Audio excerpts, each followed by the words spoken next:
Hello, today I'm in Hunterston Castle and I'm in the Great Hall of Hunterston Castle. Hunterston is on the west coast of Scotland and it's about halfway between Largs and Fairlie, West Kilbride, Seamill, all of those little places. And I'm with Madam Pauline Hunter of Hunterston, Chief of Clan Hunter. Pauline, thanks very much, first of all, for inviting me here to do this little bit of filming. And thank you for having myself and my wife here yesterday and showing us around your fantastic castle. I think my viewers might be quite interested in knowing a little bit about the history of the castle. How did Hunterston Castle come to be? Well, the Hunters came up originally with David I and his retinue. Okay. He'd been brought up in the English court, and when he inherited this part of Scotland in the early 1100s, he brought up all the guys that he thought would be useful to him, and the Hunters, their name originally Venator, were experts in hunting and fieldcraft and forestry, and he needed people to feed the royal court. So the Hunters were given this piece of land to look after and provide food for the royal table. So hunters, of course, Yeah. essential, not only maybe useful, but Yeah. pretty essential, Very certainly essential. back in the 11th century. Yeah, absolutely. And you are the chief of the Clan Hunter. How did you come to be the chief of Clan Hunter? I was nominated by my father, and I am the eldest. I have a lot of brothers, but I happen to be the eldest. And in Scotland, it has always been the situation that women can inherit equal to men. Ah, so Scotland, of course. Scotland, of course, Celtic law. So I'm actually the 5th female clan chief of the 30 clan chiefs of the Hunters. And currently I know of about 7 or 8 other female clan chiefs. And does your position as clan chief, is that for a period of time? You say it was your father that named you as clan chief. Is that until you die, which hopefully will be in another 50 or 60 or 70 years? But is that a title that you can only hold for a certain period of time, like the Prime Minister or something like that, No. President? No, it's a lifetime commitment, Okay. a lifetime title. And before I die, I have to nominate the next clan chief. Right. And it's not necessarily the eldest person, it is actually usually the person who's most suitable for the job. Ah, interesting. So there might be a little bit of infighting in the family to see who gets the position of clan Well, chief next. it's up to me, and then it's up to the Lord Lion, who has the final say-so. Because in Scotland, the Lord Lion governs all matters relating to Scottish titles. And who is the Lord Lion currently? The Lord Lion is a Dr. Joseph Morrow. Right, okay. So he has, although you will choose your best candidate, Yes, he has the final say. he does. But he will agree with you, of Oh, course, won't he? yes, he will Okay. be. Aye, and there's when you showed us when you gave us the tour yesterday. There's a fascinating piece that you have in the what is the other hall where it's held? The downstairs in the basement, we have become the home of the last piece of the Wallace Oak. This is a piece of oak tree that has a fantastic history. Tell us a little bit about it then. So the Wallace Oak traditionally was where William Wallace, after his capture at Dumbarton Castle, he was then brought across to what is now Port Glasgow, and he was chained to an oak tree before he was handed over to the English troops to be taken down to England to be executed. It was in a row of oaks, but that particular tree was preserved over centuries. They tried propping it up and filling it with pitch, filling it with cement, and they always, over the centuries, have put a chain round it. So now you can see in the sides where the chains have been grown over, but each time it was grown over, another chain was wrapped around this tree. But sadly, in '92, it got blown down by a storm, ended up in a scrapyard, completely covered, discovered by 2 gentlemen from the Society of William Wallace, put in a warehouse to preserve it, and they then, on the site, the original oak tree, they then got a monument put up, which is there today. But the oak tree, the remnants of the oak tree, they had nowhere to put it. So one of my clan members, Martin Beer, had heard about this, went to the unveiling of the monument and said to them, oh, I'll have a word with Madame Pauline. So we had discussions over a year and a half, and now the Wallace Oak is permanently housed in Hunterston Castle. It's a fantastic piece. How interested are historic Scotland in a piece like this with so much history that's so important to Scotland? They were very interested, but unfortunately they were unable to find a proper venue for it. So we managed to say, yes, we'll take it and we'll house it. And I can't say how proud the whole of Clan Hunter and we are to be able to preserve such a fantastic piece of Scottish history. It is. It's fantastic, and it was wonderful to see it yesterday. And that's another question. Can the public, the general public, come and see the oak Yes. and the rest of the castle? How would someone go about that? Absolutely. We have an online website and online booking. So it's clanhunterscotland.com. I'm sure Robert will put a link at the bottom Absolutely, of this. it'll be in the description. And you can book. But because of the antiquity of the castle, it was built in the 1300s, we're not allowed to heat it. So it's very cold in the winter. So we only open from March to the end of October. But we have online booking.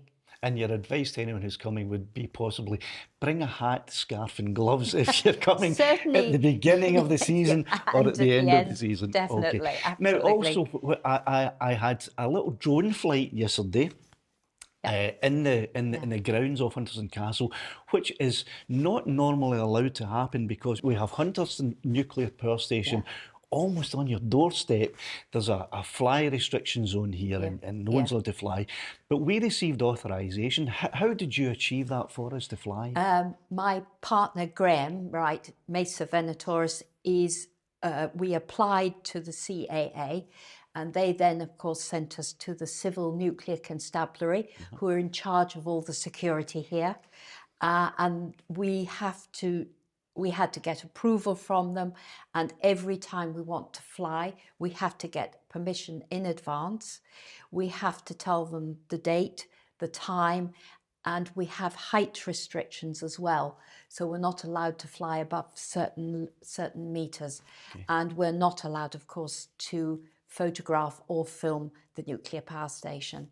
So it is very restrictive, and Graham is the only person who has permission.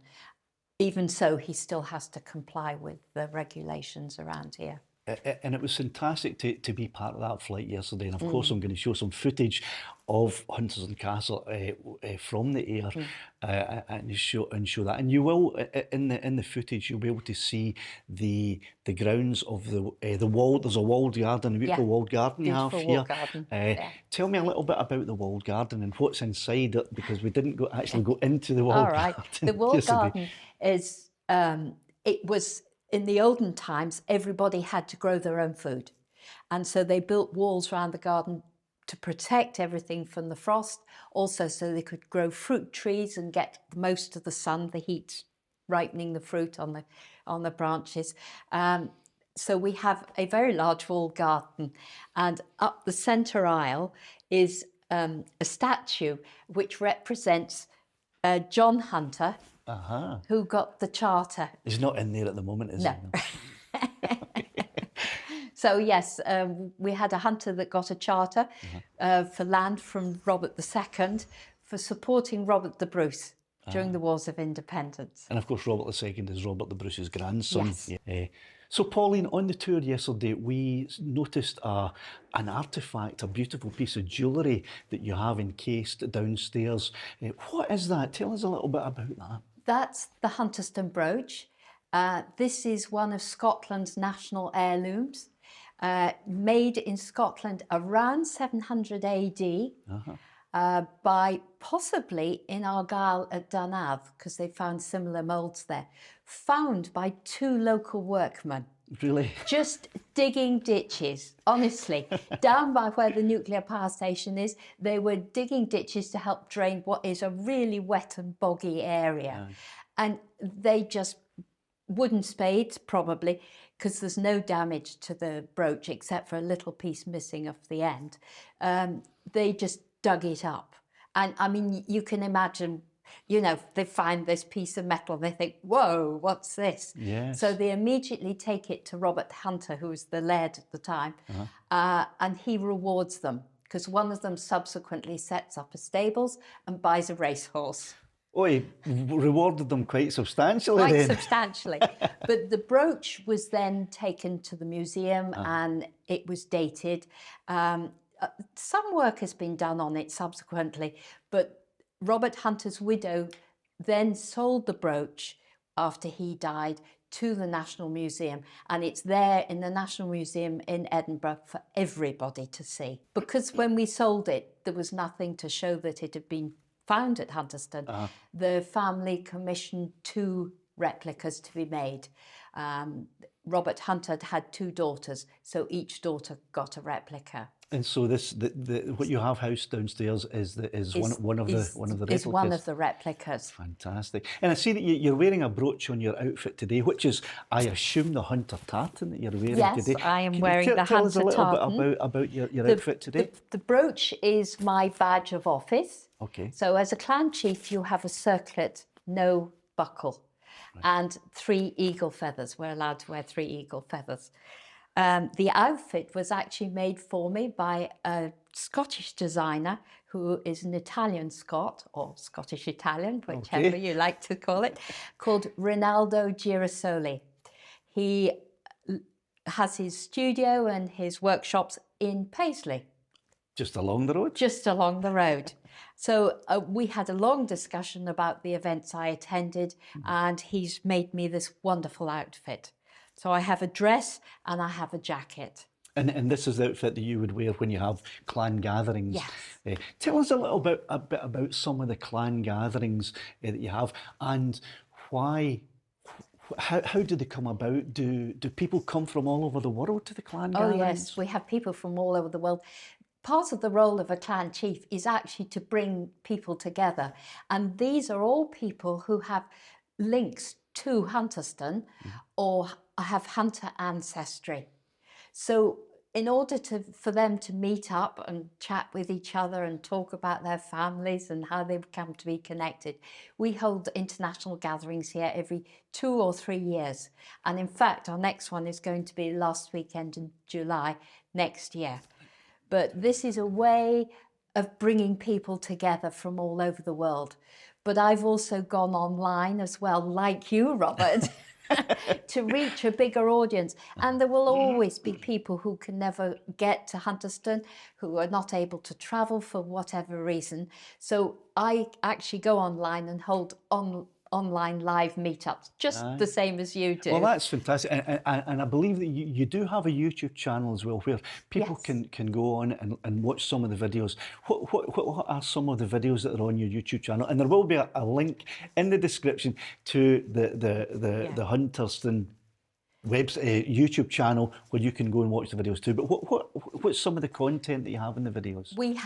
We've got a shortened version of a tour of the castle, and we've got other little videos, stories about hunters, stories about history, because we had one of the clan chiefs was killed at the Battle of Flodden, and another one at the Battle of Pinkie. So, and we have the General Sir Aylmer Hunter Weston, in the 20th century. So there are people, lots of stories associated not just with Scottish history but with the hunters as well. I'm very fortunate in that my partner Graham, who is called Mesa Venatoris, what is Mesa Venatoris? What does that mean? A Mesa is an officer in the courts of law who protects the judge.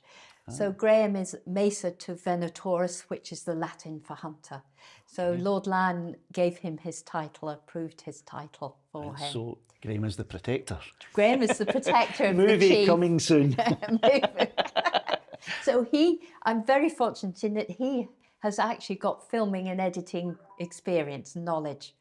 He was originally an underwater cameraman, but now films for Clan Hunter. Fantastic, you've got it all. And I see just behind me we have some replicas of some weapons here. Are these some of the weapons that may have been used at the Battle of Flodden? Quite likely, yes. The fairly gruesome looking. very Actually, gruesome. I'm just going to grab one of these gruesome weapons here. And that's a mace. This is a mace. And I'm not going to be swinging this too hard, but that's a fairly gruesome looking weapon. And the reason feels nice. The reason for the little studs is so that your hands didn't slip on anybody else's blood. Not that there would be any blood, because we're a peaceful nation as Scots, and well, we didn't used to be, but we are now. Aye. So people would have adapted originally agricultural implements and then designed things to knock people down. It was all about protecting the people that lived here, not just the family, but all the people that worked here, the blacksmiths, the farriers, the people that were farming here and bringing in the food. Aye. Yeah, it was important to stay safe. And I suppose the main part of the fighters would come from the people farming the lands and the people who worked the land and lived here. Yeah. Aye. There was no standing army originally, so according to your station, so the hunters would have had to supply, arm, feed and train a certain number, so that when the king said to them, right, we're going to fight a battle, he wouldn't have known how many people he could call upon, and you would have had to bring your guys already trained. So and weaponised. So quite expensive for the clan hunter themselves to arm, train, feed, and keep the soldiers. Aye. So the landed gentry is not all what it appears to be. Costs involved. Costs involved. Okay, right. Well, Pauline, let me put this away before I frighten anyone too much. And let me once again say thank you very much for inviting me to Hunterston Castle to have a look around the tour, and especially interested in the Wallace Oak, which is a fantastic piece. And I would urge anyone who's interested, look at the videos that you have on your YouTube channel. Please do. And plan a visit here and come and see for yourself. You can even reach over and touch the Wallace Oak. Oh, yes, you can. Yeah.